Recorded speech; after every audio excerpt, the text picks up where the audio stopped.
Treasure Island, Chapter 2. I could see the road from where we were hiding, and soon I saw 8 men. One of them was the blind man. I saw them walk down the road to the Admiral Benbow Inn. They were surprised to see that the door was open. Then they all ran inside.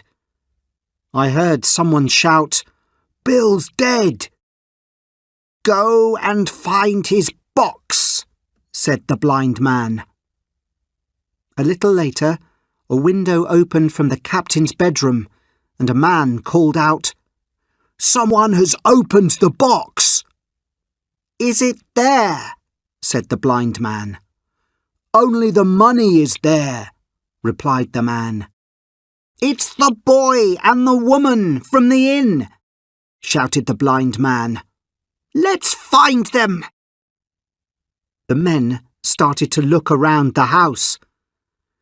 "If you find it, you'll all be rich," said the blind man. At this time, we heard horses coming down the road. When the men heard the horses, they started to run in all directions. The horses arrived, so I ran out to see who was riding them. One of them was the boy who went to get Dr. Livesey, and the rest were policemen. 2 men took my mother to the village, where she soon felt better, and the others tried to catch the men. But it was too late. We heard that they escaped on a boat. I returned to the Admiral Benbow with the police. "What did they want?" said Mr. Dance, the head of the police.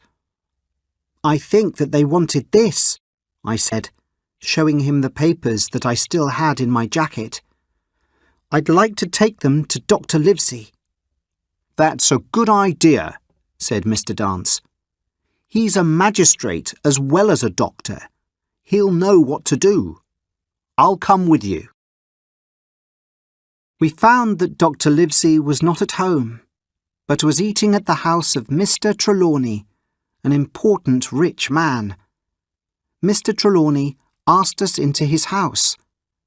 I showed Mr. Trelawney and Dr. Livesey the papers that the captain had in his box.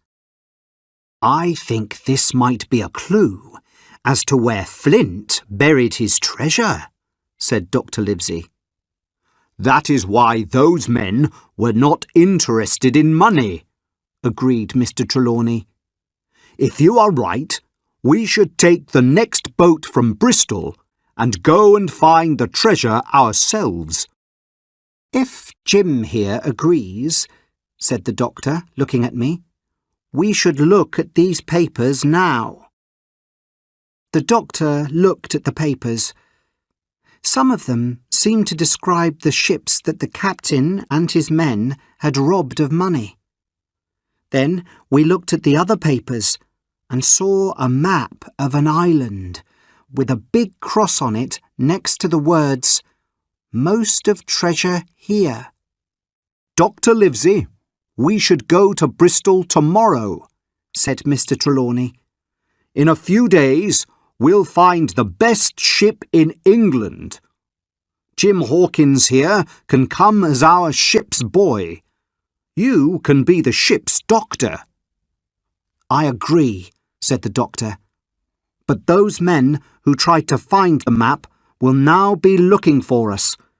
We are not safe anymore. We must not tell anyone else what we know." It took us longer than we thought to be ready to leave England. While Mr. Trelawney prepared for the journey in Bristol, I stayed at Mr. Trelawney's house with his servant Redruth and spent hours studying the map, thinking about the treasure that we might find. One day, a letter was sent to me from Mr. Trelawney.